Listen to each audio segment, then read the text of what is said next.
আকাশবাণী কলকাতা। স্থানীয় সংবাদ পড়ছি সংযুক্তা সিংহ। বিশেষ খবর। রাষ্ট্রীয় কৃষি বিকাশ যোজনা রূপায়ণে সাফল্যের জন্য কেন্দ্র পশ্চিমবঙ্গকে বিশেষ ইনসেনটিভ দিতে চলেছে। গাড়ির বকেয়া কর আদায়ে বড়সড় ছাড় দেবার ঘোষণা করেছে পরিবহন দপ্তর। করোনার নতুন সাবভ্যারিয়েন্ট JN.1 নিয়ে উদ্বেগের মধ্যেই কলকাতায় এক কোভিড আক্রান্তের মৃত্যু হয়েছে। রাজ্য পুলিশের ভারপ্রাপ্ত ডিজি হিসেবে দায়িত্ব নিয়েছেন রাজীব কুমার।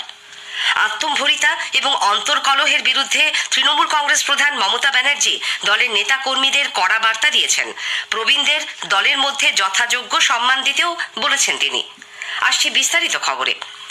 রাষ্ট্রীয় কৃষি বিকাশ যোজনা রূপায়ণে সাফল্যের স্বীকৃতি স্বরূপ কেন্দ্র পশ্চিমবঙ্গকে বিশেষ ইনসেনটিভ দিতে চলেছে।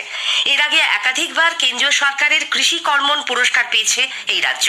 তবে কৃষি পরিকাঠামোর উন্নয়নের ক্ষেত্রে এই প্রথম রাজ্যের জন্য কেন্দ্র ইনসেনটিভ হিসেবে বিশেষ অর্থ বরাদ্দ করতে চলেছে বলে প্রশাসনিক সূত্রে খবর।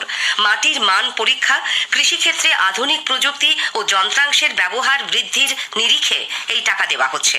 রাষ্ট্রীয় কৃষি বিকাশ যোজনার 60% টাকা দেয় কেন্দ্র, বাকি 40% আসে রাজ্যের কোষাগার থেকে।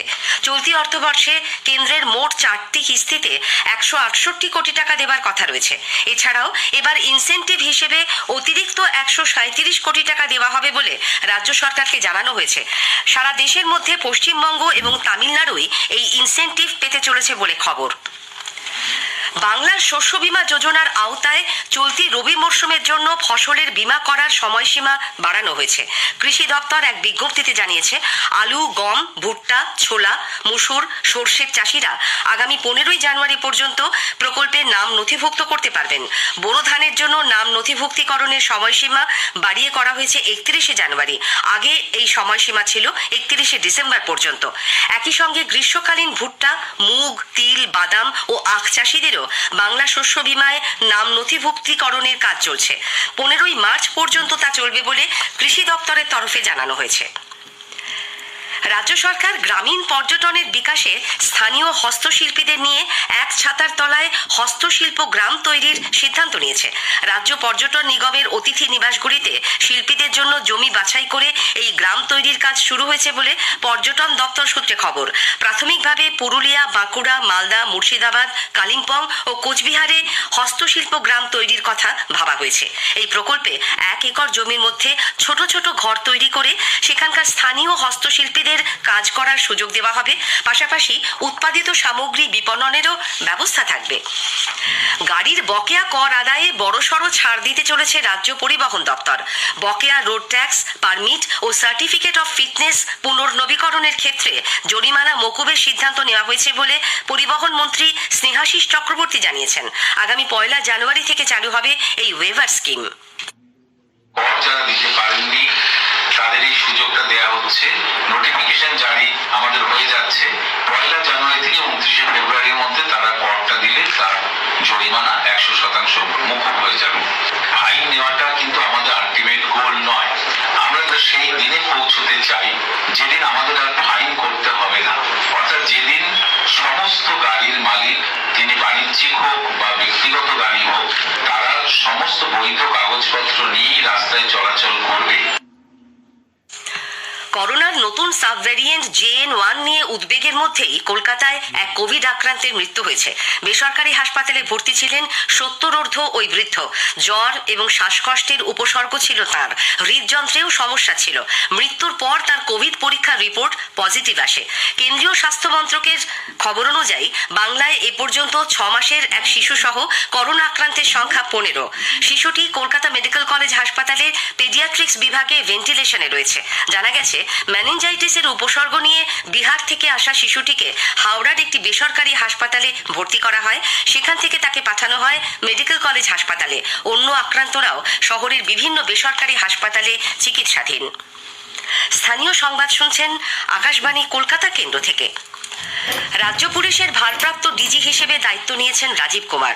গতকাল দুপুরে ভবানী ভবনে গিয়ে বিদায়ী ডিজি মনোজ মালব্যের কাছ থেকে দায়িত্ব বুঝে নেন তিনি। শ্রী মালব্য 3 বছরের জন্য রাজ্য পুলিশের উপদেষ্টা নিযুক্ত হয়েছেন। পরবর্তী ডিজির নাম কেন্দ্র না জানানো পর্যন্ত রাজীব কুমার তথ্য প্রযুক্তি দপ্তরের প্রধান সচিবের পাশাপাশি ডিজির অতিরিক্ত দায়িত্ব সামলাবেন। 1989 ব্যাচের আইপিএস অফিসার রাজীব কুমার 2013-এ সারদা কেলেঙ্কারির তদন্তে গঠিত বিশেষ দল সিটের প্রধান নিযুক্ত হবার পর তার ভূমিকা নিয়ে প্রশ্ন উঠেছিল।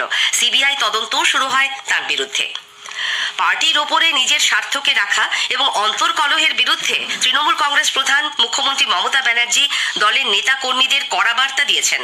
আত্মম্ভরী মনোভাব সম্পর্কে তাদের সতর্ক করে দিয়ে তিনি বলেছেন, মানুষের সেবাই তাদের একমাত্র লক্ষ্য হওয়া উচিত। উত্তর 24 পরগনার দেগঙ্গার কর্মী সভায় গতকাল দলের মধ্যে প্রবীণদেরও যথাযোগ্য সম্মান দিতে বলেন তিনি। জনসংযোগ বাড়ানোরও পরামর্শ দেন। আপনাদের life dedicated to the people. কেউ কেউ নিজেরা কেউ কেটা হয়ে গেছেন এবং নিজেদের জন্য তারা পার্টির মুখটা মনে রাখছেন না। আমাকে এত খাটতে হচ্ছে এটা মনে রাখছেন না। আপনাদের জন্য, মানুষের জন্য আমার জীবন দান। আমি সারা জীবন মার খেতে খেতে এসেছি এই জায়গাটায়। আজকে মনে রাখবেন, এমনি এমনি ক্ষমতায় আমরা পার হইনি এবং আমি কিন্তু লক্ষ্য রাখি প্রত্যেকটা এলাকায় কি হচ্ছে না হচ্ছে। কাজে নিজেদের আরো সংগঠিত করতে হবে। ছাত্র যুবককে প্রায়োরিটি দিয়ে নিয়ে আসতে হবে, কিন্তু সিনিয়র লিডারদের যোগ্য মর্যাদা দিতে হবে। এটা আমি বারবার বলছি। পুরনো কেউ দরকার, নতুন কেউ দরকার।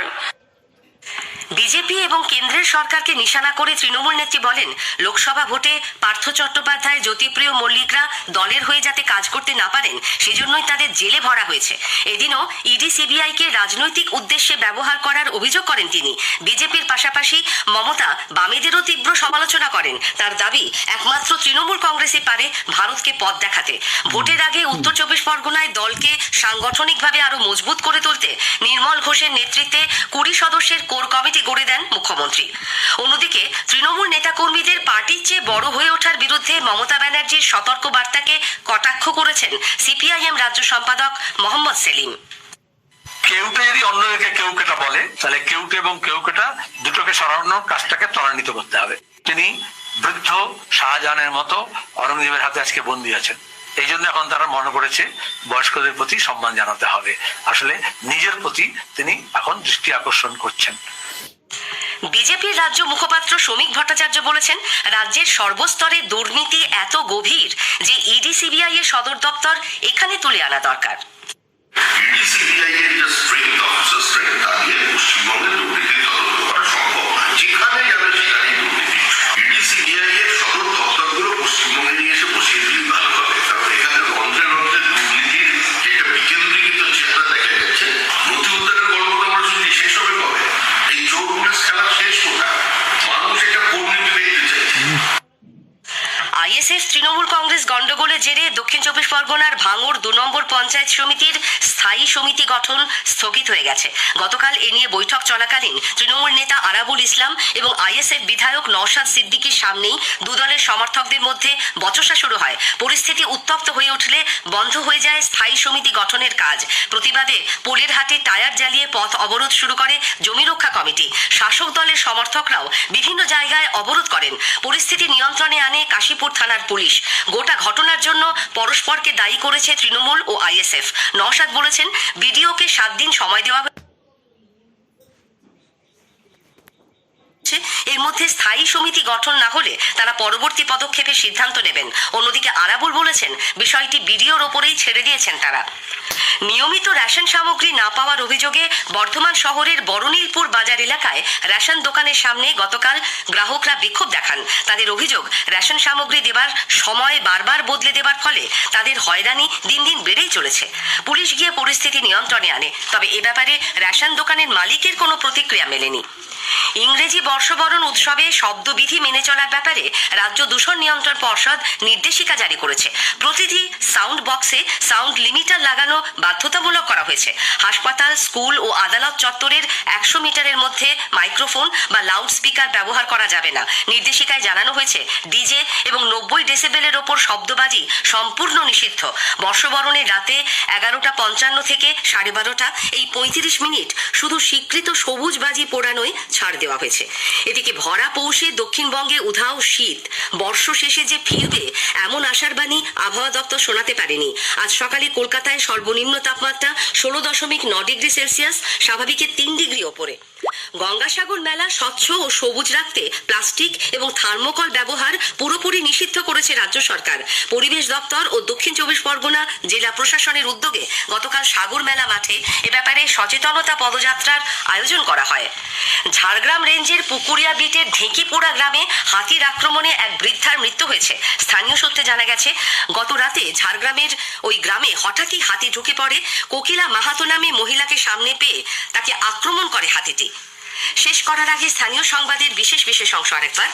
রাষ্ট্রীয় কৃষি বিকাশ যোজনা রূপায়ণে সাফল্যের জন্য কেন্দ্র পশ্চিমবঙ্গকে বিশেষ ইনসেনটিভ দিতে চলেছে। গাড়ির বকেয়া কর আদায়ে বড়সড় ছাড় দেবার ঘোষণা করেছে পরিবহন দপ্তর। স্থানীয় সংবাদ শেষ হলো।